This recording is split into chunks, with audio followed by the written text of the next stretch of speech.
I was in the middle of a briefing at the Denver field office when my phone buzzed. Grandpa's 78 years old, living alone in Arizona, his voice shaking on the other end. "Megan, there are police here. They say I violated HOA rules. They want me to come with them." I asked if they showed a warrant. He said no. I asked for their badge numbers. He said they wouldn't give any. My chest tightened. Every story has a moment when everything changes. Drop a comment and let me know where you're watching from. I think this one will hit close to home. I told him to stay inside, lock the door, and wait for me. I'm a federal agent with the FBI. I know what real cops look like, and what Grandpa described: uniforms without department names, badges without serial numbers, demands without paperwork. That wasn't law enforcement. That was something else. And whoever they were, they had just made the worst mistake of their lives. My name is Megan Myers. I am 32 years old, and I have spent the last 7 years as a special agent with the Federal Bureau of Investigation, assigned to the Denver field office. My specialty is financial crimes fraud, embezzlement, wire transfers that disappear into offshore accounts. I have built cases against corporate executives, Ponzi scheme operators, and money launderers who thought they were smarter than the system. I have testified in federal court more times than I can count. I have seen every kind of lie dressed up as legitimacy. But nothing prepared me for the call that pulled me out of a Tuesday afternoon briefing, Grandpa's voice breaking as he described strangers at his door, demanding he surrender himself for violations he had never committed. I stepped into the hallway and listened. Harold Myers was 78 years old, a retired Boeing engineer who had spent 4 decades designing aircraft navigation systems. After Grandma passed 3 years ago, he moved to Sun City, Arizona, one of those retirement communities where the streets are named after desert flowers, and the biggest controversy is usually about golf cart parking. He was sharp, independent, and the last person I would expect to sound afraid. But that afternoon, fear had crept into his words like rust. He told me one of the men kept tapping a flashlight against his thigh while he spoke a deliberate, rhythmic motion meant to intimidate. Another stood with his hand resting near his hip, mimicking the posture of someone who carried a weapon, though Grandpa never saw one. The third stayed by the vehicle, scanning the street as if watching for witnesses. They moved like men who had rehearsed this routine many times before. I told him to stay inside and wait. Then I walked back into the conference room and caught my supervisor's eye. We had just wrapped a wire fraud case the previous week, and I had 17 days of accumulated leave I had never used. He did not ask questions. He told me to take whatever time I needed and to check in when I could, within 3 hours. I was on a flight to Phoenix, my laptop open on the tray table. I was not accessing restricted databases that would require a formal case number and secure terminal. But open source research was fair game, and I had plenty to work with. I started with the public records for Whispering Sands Community Association, the HOA that supposedly governed Grandpa's neighborhood. What I found was a registered address that matched a P.O. box, annual filings that listed no employees, and a website that looked like it had been built from a free template. The second thing I found was a forum post on a community website for Sun City residents. Someone had written it 6 weeks earlier, buried under threads about landscaping and neighborhood watch schedules.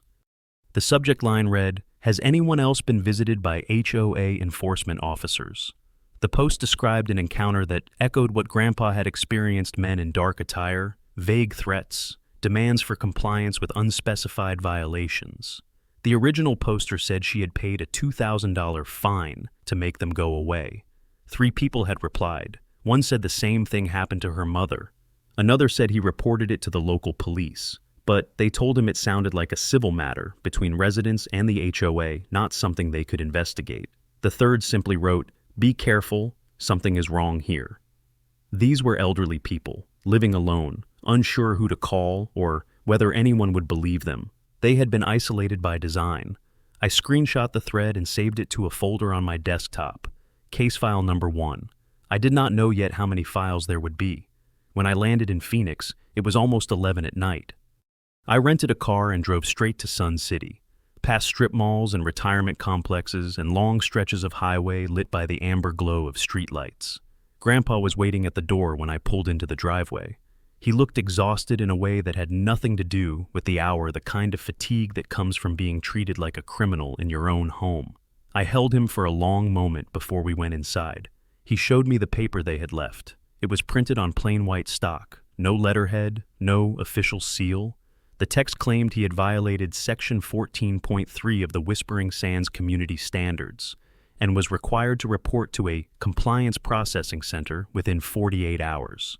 There was no address for the center, no contact information, no signature. The font was slightly uneven, as if the document had been created in haste and printed on a cheap inkjet. I photographed the paper and added it to my file. Then I sat down with Grandpa and asked him to tell me anything he remembered that he had not mentioned on the phone. He thought for a moment. The man who did most of the talking had a faded tattoo on his left forearm, something circular, partially hidden by his sleeve. His boots were scuffed, but his belt was new, the leather still stiff. He spoke with a slight accent that Grandpa could not place, and he never once made direct eye contact. These were not the details of a professional law enforcement officer. These were the tells of someone playing a role he had not fully mastered. I stayed up until 3 in the morning at Grandpa's kitchen table, laptop glowing in the dark. I cross-referenced HOA complaints filed in Maricopa County over the past 2 years. I searched for news articles about elder fraud in the region. I pulled what public records I could find on the names mentioned in the forum thread. A pattern was forming, not random harassment, but something organized, something that had been operating in the shadows long enough to become confident. These men had targeted my grandfather because they thought he was vulnerable. They thought no one would come for him. They thought wrong. The next morning, I woke to the sound of Grandpa making coffee in the kitchen. Sunlight streamed through the blinds, casting long stripes across the tile floor. For a moment, everything felt normal: the smell of dark roast, the hum of the air conditioner, the quiet rhythm of a retired man starting his day. Then I remembered why I was here, and the weight of it settled back onto my shoulders. I joined him at the table and asked him to walk me through everything again, from the beginning. He told me they had come twice the previous day. The first visit was around 10 in the morning, 3 men, the same ones he described on the phone. They knocked, delivered their warning, and left within 15 minutes, but they returned at 4 in the afternoon. And the second visit was different. Their tone had shifted. The man with the tattoo stood closer to the door, blocking Grandpa's view of the street. Another one asked if Grandpa lived alone, if he had family nearby, if anyone would be checking on him. The questions were not casual. They were reconnaissance. I asked Grandpa if he had told them anything. He shook his head. I said my granddaughter was coming to visit. I didn't say when. That single sentence might have bought him time. It might also have put a target on both of us. I made a note and moved on. The document they left was still sitting on the counter where I had photographed it the night before. In daylight. The flaws were even more obvious. The logo at the top was a generic shield shape with the words Community Compliance Division, a title that meant nothing and corresponded to no real agency. The font was inconsistent between paragraphs, as if sections had been copied from different sources, and the violation itself was absurd failure to maintain approved landscaping standards. Grandpa's yard was desert xeriscaping rocks, cacti, and drought-resistant plants. There was no lawn to mow, no hedges to trim. The accusation did not even make sense. I needed more information, and I knew where to start. Ruth Navarro lived 3 houses down, a 74-year-old widow who had been in Sun City for nearly a decade. Grandpa said she was friendly, kept to herself, and had mentioned something strange happening to her a few weeks earlier. I walked over and knocked on her door around 9. She answered with the chain still on, peering through the gap with cautious eyes. When I explained who I was, Harold's granddaughter, here to help, she hesitated for a long moment before letting me in. Her living room was immaculate, filled with photographs of children and grandchildren who lived in other states. She offered me iced tea and then told me her story. The men had come to her house 3 weeks ago. Same uniforms, same SUV, same vague accusations. They told her she owed $2,000 in compliance fees for violations she had never heard of. When she asked for documentation, they showed her a paper similar to the one Grandpa received. When she asked to call someone to verify, they told her the matter had to be resolved immediately, or she would face legal consequences. Ruth was scared. She was alone. She did not know who to call or whether anyone would believe her. So, she paid. They accepted only cash or wire transfer, no checks, no credit cards. She gave them cash. They handed her a receipt that listed no company name, no address, no phone number, just a handwritten amount and a signature she could not read. I asked if she had reported it. She said she called the non-emergency police line the next day. The officer who answered told her it sounded like a civil dispute with the HOA and suggested she contact them directly. She tried, but the number listed on the Whispering Sands website went to a voicemail that was never returned. She felt embarrassed, like she had been foolish to pay. She stopped talking about it. I thought maybe it was just me, she said. I thought maybe I misunderstood something. I told her she had not misunderstood. I told her she was not alone, and I told her that what happened to her was not a civil dispute, it was theft. After leaving Ruth's house, I called the official HOA management office for Sun City, not Whispering Sands, but the actual governing body that oversaw the community. A woman named Linda answered. I identified myself as a concerned family member and asked whether the HOA employed uniformed enforcement officers. Her response was immediate and unambiguous. Absolutely not. We have no enforcement personnel. Any violations are handled through written notices mailed from our office, and disputes go through a formal hearing process. I asked if they had received complaints about men impersonating HOA officials. She paused. We've had a few calls, she admitted, but we didn't know what to do with them. We assumed it was some kind of misunderstanding. I thanked her and hung up. It was not a misunderstanding. It was a systematic operation, and the real HOA had no idea it was happening under their name. I was sitting on Grandpa's porch that afternoon, reviewing my notes. When the black SUV pulled into the driveway, 2 men stepped out. Not 3 this time, just 2. The one with the tattoo was driving. The second was someone I had not seen before, younger, with a shaved head and a rigid posture that suggested military background or someone trying to imitate it. They walked toward the house like they owned the property. I stood up before they reached the steps. Can I help you?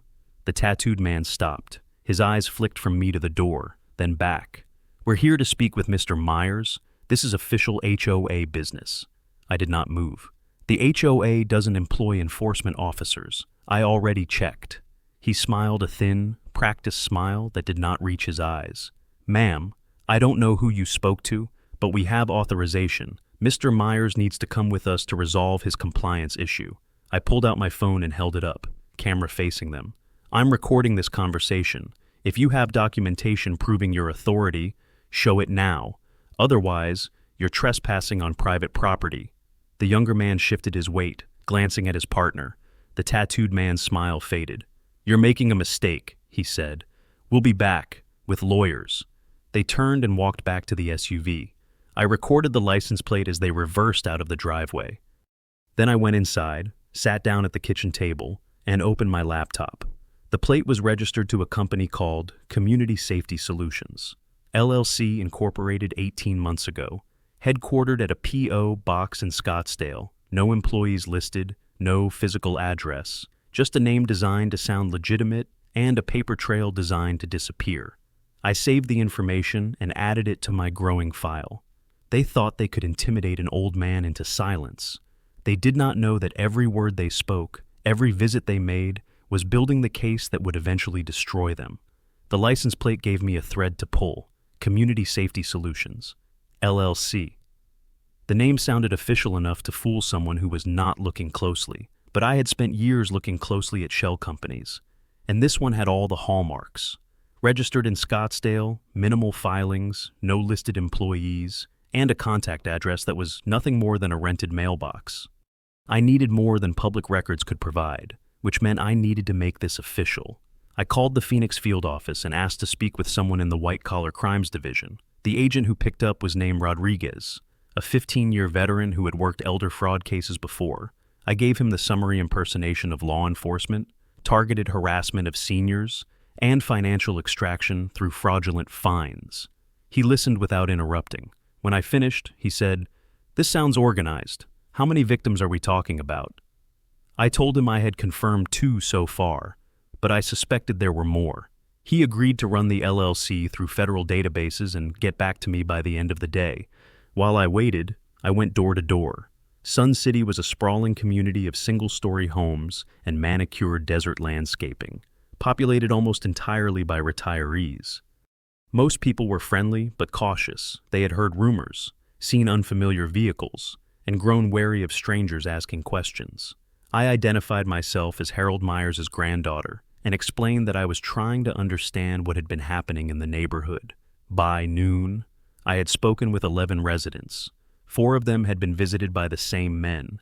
Mr. Patterson, 82 years old, had paid $3,500 after they threatened to place a lien on his home. Mrs. Dominguez, 79, had been driven to an undisclosed location to sign paperwork. She did not fully understand documents that later turned out to be a power of attorney, transferring control of her finances to an unknown third party. The Williams couple, both in their early 80s, had refused to pay and received 3 more visits, each one more aggressive than the last. They had installed security cameras after the second visit. I asked if I could see the footage. They handed me a USB drive without hesitation. The pattern was undeniable. These were not random scams. The targets were carefully selected elderly, living alone or with a spouse of similar age, financially stable, and unlikely to have family nearby who could intervene quickly.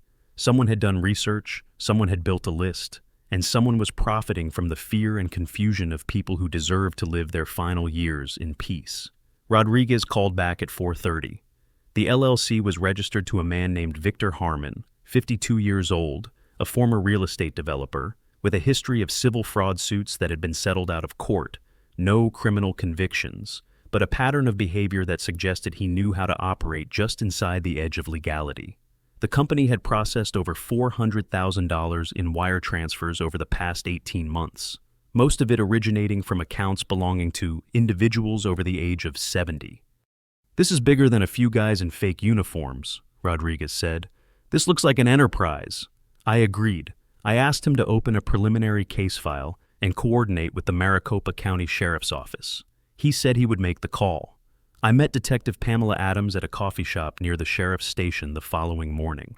She was in her early 40s, with sharp eyes and the kind of direct manner that suggested she had seen enough to stop being surprised by anything. I laid out everything I had: the forum posts, the victim interviews, the LLC registration, the wire transfer data. She studied the documents with the focus of someone building a mental map. "We've had complaints," she said finally, "but they always came in as civil disputes, HOA issues, contract disagreements. Nobody connected them." I told her they were connected now. I told her this was impersonation of law enforcement, wire fraud, and elder abuse operating under the cover of a homeowners association that had no idea its name was being used. She nodded slowly. "What do you need from me?" I needed local jurisdiction. I needed someone who could make arrests if things escalated before the federal case was ready. She agreed to partner on the investigation. We exchanged numbers and made a plan to canvass the remaining victims together. That evening, they came back. I was sitting on Grandpa's porch when the black SUV rolled up, not the same vehicle from before, but the same energy. The tattooed man stepped out first, followed by 2 others I had not seen. One of them was larger, broad-shouldered, with the deliberate movements of someone accustomed to physical confrontation. They walked toward the house in formation, spreading out as they approached. The tattooed man stopped at the bottom of the steps and looked up at me. "Miss, we tried to be polite, but Mr. Myers has obligations, and he's going to meet them tonight." I stood slowly, keeping my hands visible. "What obligations?" He smiled. "That's between us and us. You should step aside." I did not step aside. I reached into my pocket and pulled out my credentials, the leather case with the gold badge, the photo ID, the 3 letters that changed everything. "I'm Special Agent Megan Myers, Federal Bureau of Investigation. You are not law enforcement. You have no authority here. And if you take one more step toward this house, I will arrest you myself." The silence that followed was absolute. The tattooed man's smile vanished. The large one behind him shifted backward, his confidence evaporating. They had expected an old man and maybe a concerned relative, someone they could bully into compliance. They had not expected federal credentials. The tattooed man recovered first. "This is a misunderstanding. We're just doing our jobs." I kept my voice level. "Your job is a fraud. Your job is impersonating officers. Your job is felony elder abuse. And I have everything I need to prove it." He stared at me for a long moment. Then he turned, gestured to the others, and walked back to the SUV. They drove away without another word. I called Pamela as soon as they were gone. "They know I'm FBI. They're going to try to disappear or destroy evidence. We need to move fast." She agreed. The hunt was officially on. The next 48 hours were quiet. Too quiet. No vehicles are parked outside the house. No knocks on the door. No threatening visits. I had learned to distrust silence, like that it usually meant someone was regrouping, planning, preparing for something larger. I spent the time reinforcing Grandpa's security. I installed a motion-activated camera system covering the front yard, back door, and driveway. I added sensors to every window. I programmed the system to send alerts directly to my phone. Grandpa watched me work without complaint, but I could see the weight of it pressing down on him. He had lived in this house for 3 years without ever thinking about security. Now his home felt like a fortress, and he was the prisoner inside it. On the third night, my phone buzzed at 2:14 in the morning. Grandpa's voice was barely above a whisper. "Megan, someone is trying to get in. I can hear them at the back door." I was staying at a motel 20 minutes away, close enough to respond quickly, far enough to avoid leading them directly to me. I told him to stay in his bedroom, lock the door, and call 911. Then I called Pamela Adams. She dispatched a patrol unit while I drove through empty streets at speeds I would not recommend to anyone. By the time I arrived, a sheriff's cruiser was already parked in the driveway, lights flashing in the darkness. The back door showed clear signs of forced entry, pry marks along the frame. The lock mechanism damaged but not fully breached. The alarm had triggered before they could get inside. Grandpa was shaken but unharmed. The patrol officer recorded the incident as an attempted burglary. I knew better. Nothing had been taken because they had not gotten far enough to take anything. But the target was clear. They had come for Grandpa, not his television, not his valuables, but him. I reviewed the camera footage the next morning. The images were grainy but usable. 2 figures in dark clothing, faces obscured by ski masks. One of them moved with a distinctive hitch in his step, a slight limp on the left side. I recognized the gait. It was the tattooed man from the earlier visits, the one who called himself Miller. The masks were new, but the body language was the same. They had escalated from intimidation to home invasion. The line between civil harassment and criminal violence had been crossed. I called the other victims to check on them. Mrs. Dominguez told me her back gate had been found open 2 weeks earlier, though nothing seemed disturbed. Mr. Patterson said he had noticed an unfamiliar car parked across the street every night for the past week. The Williams couple reported hearing footsteps on their patio after midnight. None of them had connected these incidents to the earlier visits. But I could see the pattern now: surveillance, intimidation, escalation. These people were not just being scammed, they were being stalked. I spoke with my supervisor in Denver that afternoon. His advice was measured but firm. "Myers, if you arrest them now, you get Miller and maybe 1 or 2 of his crew, but the money trail leads somewhere bigger. Harmon is the name on the LLC, but he's not operating alone. The wire transfers suggest a network. If you want to take down the whole operation, you need to build a case that holds. That means patience."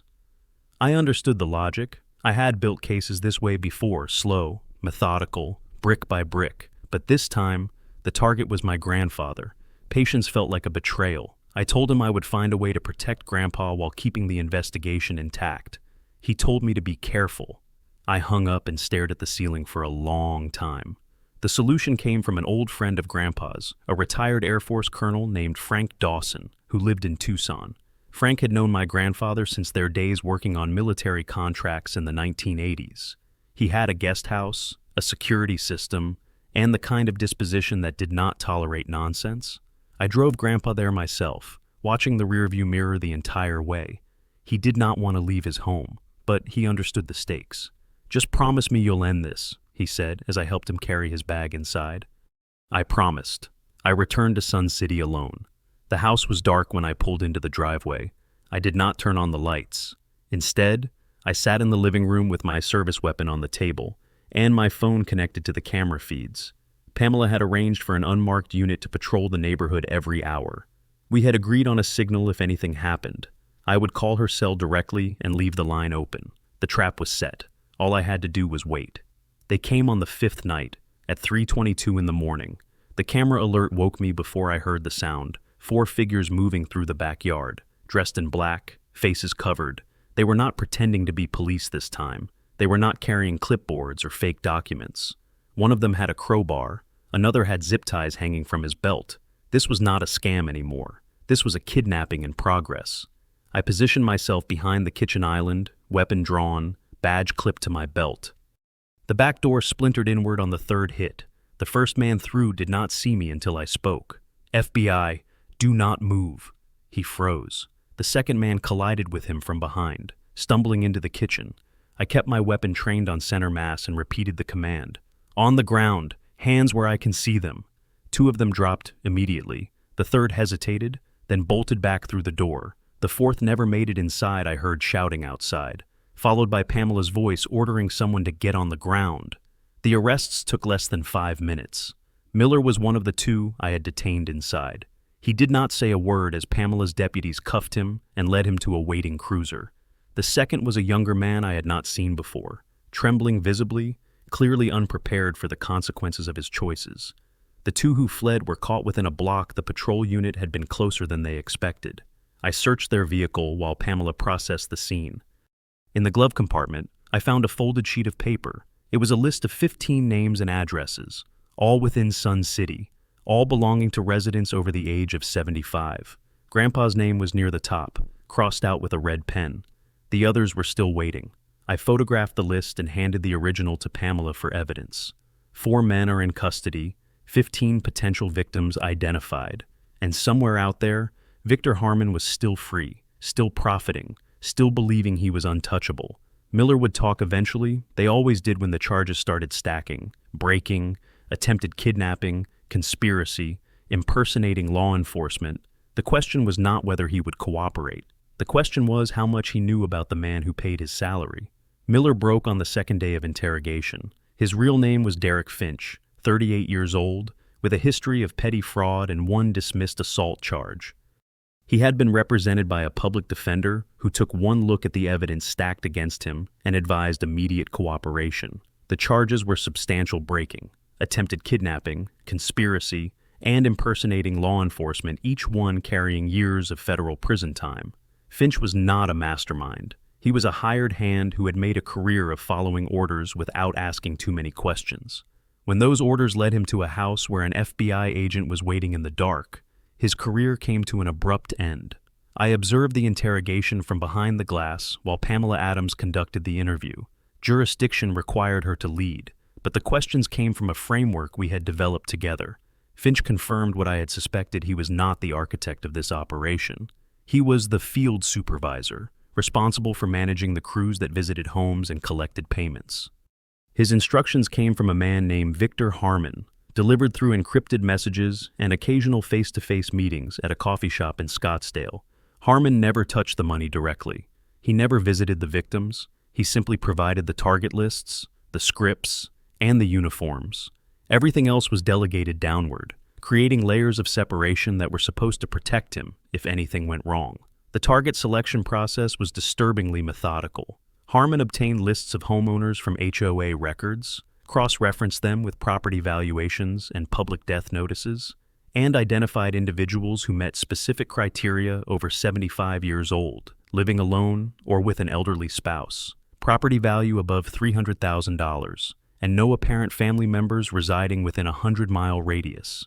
These were people who had worked their entire lives to afford a peaceful retirement. They became prey because they fit a profile. Rodriguez pulled the financial records while I was still processing Finch's confession. The numbers were staggering. Community Safety Solutions had processed $470,000 in wire transfers over the past 18 months, all of it extracted from seniors through manufactured fear. But that was only the beginning. 3 properties in Sun City had been transferred to shell companies linked to Harmon, obtained through fraudulent power of attorney documents signed by victims who believed they were completing routine HOA paperwork. The combined value of those homes exceeded $1.2 million. This was not a scam. This was an enterprise. I spent the next 3 days buried in documentation at the Phoenix field office. Rodriguez assigned 2 analysts to support the investigation, and we built a timeline that stretched across 4 states. Community Safety Solutions was only one of 5 front companies operating under a parent entity called Senior Living Solutions, LLC, registered in Delaware at a nondescript office building on North Market Street in Wilmington, the same address used by thousands of other anonymous corporations. Delaware's corporate secrecy laws were legendary among white-collar investigators. Piercing the veil of a properly structured LLC could take months of subpoenas and still yield nothing. But financial transactions left trails, and we followed them. The same pattern appeared in Nevada, New Mexico, and California. Elderly homeowners targeted through fake HOA enforcement, payments extracted through intimidation, and properties acquired through forged documents. When the final tally appeared on my screen, 214 confirmed victims, estimated losses exceeding $12 million, I stopped breathing for a moment. The number sat there, glowing against the dark background, and I felt something cold settle in my chest. My grandfather was one of them, one of 214. Victor Harmon emerged from the data like a spider at the center of a web. 52 years old, former real estate developer, 2 civil fraud suits settled out of court, 1 criminal case dismissed on a technicality involving evidence handling. He had learned from his mistakes not by going straight, but by building better insulation. He never appeared on any documents. He never met with victims. He communicated through intermediaries and maintained plausible deniability at every turn. But Finch's testimony gave us the connection we needed, and the wire transfers gave us the evidence. Harmon had been careful. He had not been careful enough. The deeper we dug, the more connections we found. One name kept appearing in the Sun City HOA records: Richard Oakes, a 61-year-old board member who had served for 3 terms. Oakes had access to homeowner information, including ages, contact details, and property records. He also had a consulting contract with a company called Desert Community Advisors, which, upon investigation, turned out to be another Harmon shell. The payments were modest but consistent: $15,000 per year, deposited in quarterly installments. A background check revealed why such a small sum might have mattered. Oakes had filed for bankruptcy 7 years earlier after a failed restaurant venture, and court records showed ongoing disputes with creditors as recently as last year. Desperation made people vulnerable to offers they should have refused. In exchange for pocket money, Oakes provided the lists that made the entire operation possible. He was the inside man, the traitor who had sold out his neighbors to dig himself out of a hole that kept getting deeper. I presented the findings to my supervisor and the assistant United States attorney assigned to the case. The evidence supported multiple federal charges: wire fraud, mail fraud, conspiracy to commit elder abuse, impersonation of federal officers, and, given the scope and coordination of the operation, potential RICO violations. The AUSA listened carefully, asked pointed questions, and made his decision. We had enough to convene a federal grand jury. The targets would be Harmon, Oakes, Finch, and every other individual we could connect to the network. Sealed indictments would follow, coordinated arrests across multiple jurisdictions. I called Grandpa that evening to give him an update. He was safe at Frank's house, spending his days reading and his evenings watching old movies. He sounded better than he had in weeks. The fear in his voice had been replaced by something quieter, a kind of tired patience. I told him we were making progress. I told him the people who had threatened him were going to face justice. He was silent for a moment, then said, "I'm proud of you, Megan. Your grandmother would be too." I had to take a breath before I could respond. The investigation had started as a personal mission to protect my grandfather, punish the men who had terrorized him. But it had become something larger. 200 victims across 4 states, $12 million stolen, homes taken, lives disrupted, and at the center of it all, a man who had built a machine designed to exploit the most vulnerable people in the country. Finch was a foot soldier, Harmon was the general, but Oakes the man elected to protect his community, who had instead handed its residents over to predators. He was the betrayal that cut deepest. When the arrests came, I wanted to be there. I wanted to see the look on his face when he realized that the system he had corrupted was about to consume him. The case outgrew Phoenix within a week. When the analysts finished mapping the financial connections, the scope was undeniable: 5 front companies, 4 states, over 200 confirmed victims, and a money trail that crossed so many jurisdictions it required federal coordination at the highest level. My supervisor in Denver delivered the news personally. The case had been elevated to FBI headquarters' attention. A multi-state task force was being assembled under the codename Operation Golden Shield. I was assigned as the lead field agent. It should have felt like a victory. Instead, It felt like the beginning of something much larger than I had anticipated. The task force meeting brought 12 agents from 5 field offices to Phoenix. I presented the timeline, the victim profiles, and the corporate structure. The pattern was consistent across every state senior living solutions, identified retirement communities with weak oversight, planted insiders on HOA boards, and deployed fake enforcement teams to extract payments and forge property transfers. The organization had been operating for at least 3 years, refining its methods with each iteration. What began as crude intimidation had evolved into a sophisticated fraud machine capable of generating millions while leaving minimal traces. The political dimension emerged on the second day. One of the Las Vegas agents had been tracking campaign finance records and found a connection that silenced the room. Victor Harmon had contributed $47,000 to Arizona State Senator Mark Devlin over the past 4 years. Devlin chaired the Commerce Committee, the same committee that had recently advanced a bill to streamline HOA enforcement authority. If passed, the legislation would allow homeowners associations to contract with private security firms for compliance enforcement, effectively legalizing Harmon's illegal model. The timing was not coincidental, but the AUSA urged caution. Election year, he said, if we go after a senator without airtight evidence, we'll be accused of political interference. We documented the contributions, flagged the connection for the Public Corruption Unit, and focused on targets we could prove Harmon, Oaks, Finch, and 8 others. The grand jury returned 11 indictments on a Thursday afternoon: wire fraud, mail fraud, conspiracy, RACO violations, elder abuse. The arrests were scheduled for the following Tuesday, simultaneous raids across 4 states to prevent anyone from warning the others. I requested permission to participate in the Harmon arrest personally. My supervisor approved without hesitation. After everything that had happened, he understood why it mattered. Then, 24 hours before the scheduled takedown, Victor Harmon disappeared. The surveillance team lost him on Monday morning. He left his house at 7:15, drove to a coffee shop in Scottsdale, and never came out. His car remained in the lot. He was gone, no cell signal, no credit card activity, no trace. Someone had tipped him off. I spent 6 hours reviewing communication logs, access records, and personnel files.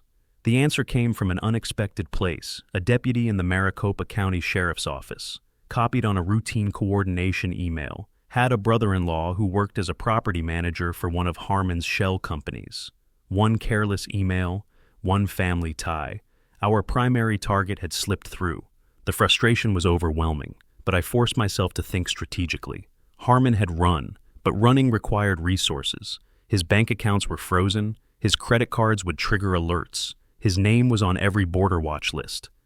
His only option was to move whatever liquid assets he still controlled before we found him. I contacted FinCEN and requested real-time monitoring of any accounts associated with Harmon or his known aliases. Within 4 hours, we had a hit and attempted wire transfer of $2.3 million from a brokerage account to an offshore bank in the Cayman Islands. The transfer had been initiated from an IP address in Sedona, Arizona.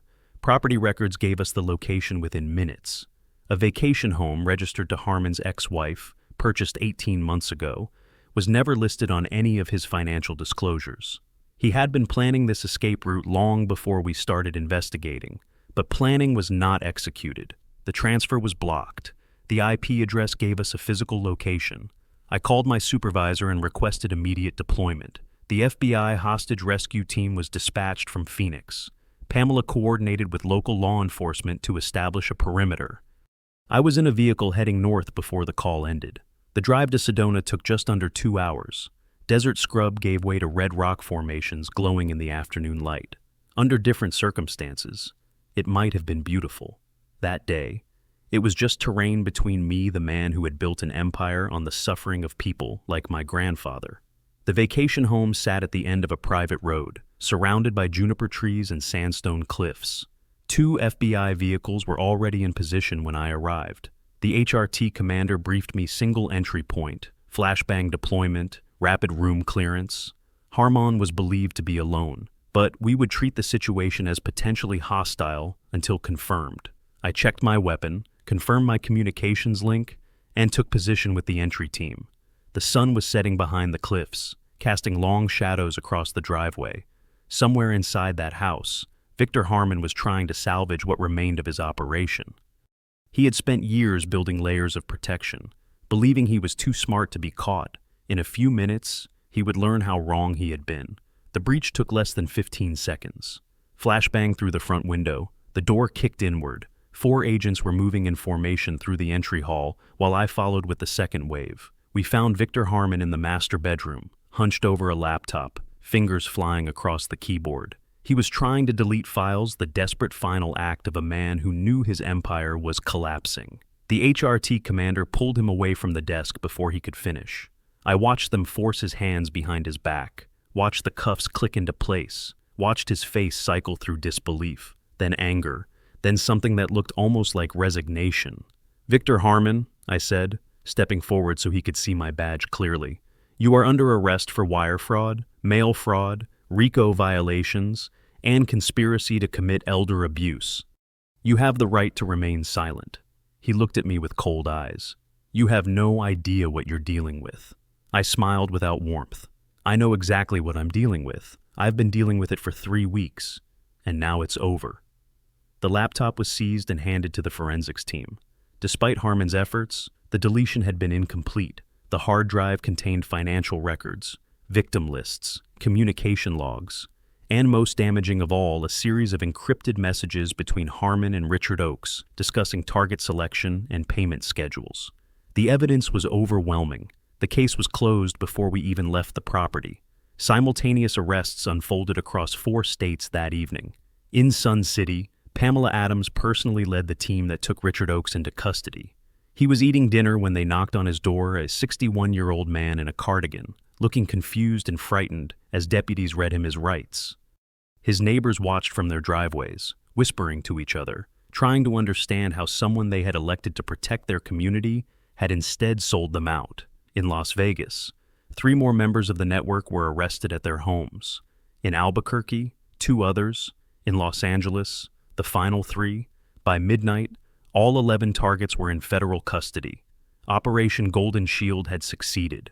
The press conference took place 2 days later at the Phoenix field office. The United States Attorney stood at the podium, flanked by representatives from the FBI, the Maricopa County Sheriff's Office, and the Arizona Attorney General's Office. The announcement was comprehensive: 11 arrests, 214 confirmed victims, estimated losses exceeding $12 million, charges including RICO violations that carried sentences of up to 20 years. "These defendants preyed on our most vulnerable citizens," the U.S. Attorney said. "They exploited the trust that seniors place in institutions designed to protect them. Today, they are being held accountable." I stood in the back of the room, watching the cameras flash, feeling the weight of everything we had uncovered. My grandfather was one of those 214 names. He was safe now. They all were. The community meeting in Sun City happened the following week. It was not an official FBI event, just a gathering organized by Helen Marsh, who had been elected interim HOA president after Oakes' arrest. She invited me to speak, not as an agent, but as Harold Myers' granddaughter. The room was packed with residents, many of them victims, all of them eager to understand what had happened and how to prevent it from happening again. I explained the warning signs: anyone claiming enforcement authority without proper identification, demands for cash or wire transfers, pressure to sign documents without review, threats of immediate consequences. I told them to call law enforcement directly if they ever felt uncertain. I told them they were not alone. When I finished, several victims stood to share their experiences. Mrs. Dominguez described how she had been driven to an unknown location and pressured into signing documents she did not understand. Mr. Patterson talked about the shame he felt after paying $3,500 to men who had no legal authority. The Williams couple spoke about the fear that had kept them awake at night, wondering if the strangers would return. There were tears, there was anger, but there was also something else, a sense of community rebuilding itself, of neighbors recognizing that they had been targeted not because they were weak, but because they were trusting. That trust had been violated. It would take time to restore. Oakes' full confession came 3 days after his arrest. Facing the weight of evidence, Harmon's communications, the financial records, The testimony of multiple co-conspirators, his attorney advised cooperation in exchange for a reduced sentence. Oakes admitted everything. He had been approached by Harmon 3 years earlier, when his debts were mounting and his options were shrinking. The offer seemed harmless at first: provide homeowner information in exchange for modest consulting fees. He told himself no one would get hurt. He told himself he would stop after paying off his creditors, but the money kept coming, and the rationalizations kept multiplying, until he was too deep to extract himself. "I never thought it would go this far," he said during his proffer session. The prosecutor's response was immediate. 47 people lost money because of the lists you provided. 3 families lost their homes. 1 woman took her own life because of the stress. You thought about yourself. You never thought about them. I called Grandpa after the community meeting. He was still at Frank's house in Tucson, but he was planning to return home within the week. The security system was operational. The threat was neutralized. Sun City was safe again. "I watched the press conference," he said, "saw all those cameras, all those officials talking about what you did. I told him it was a team effort." He laughed softly. "Maybe, but I know who started it.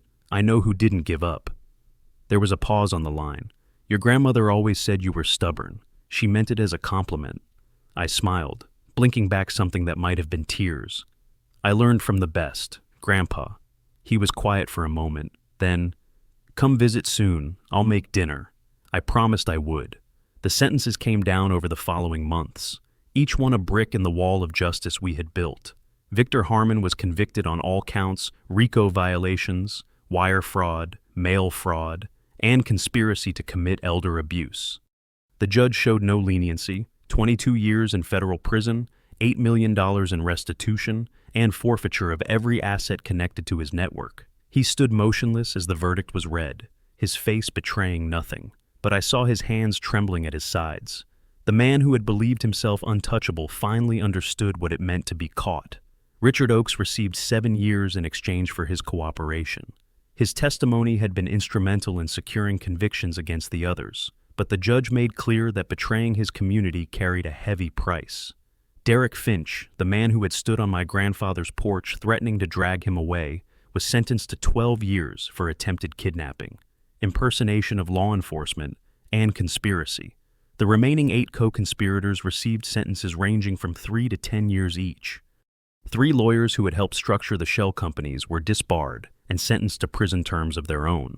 The network that had taken years to build was dismantled in a matter of months.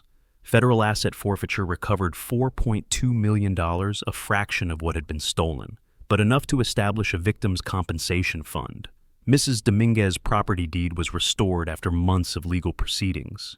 Mr. Patterson received full reimbursement. 15 pending property transfers were blocked and reversed before the new owners could take possession. It was not complete justice. Nothing could undo the fear, the sleepless nights, the woman who had taken her own life because she could not bear the stress. But it was accountability. It was proof that the system, when pushed hard enough, could still work. The ripple effects extended beyond the courtroom.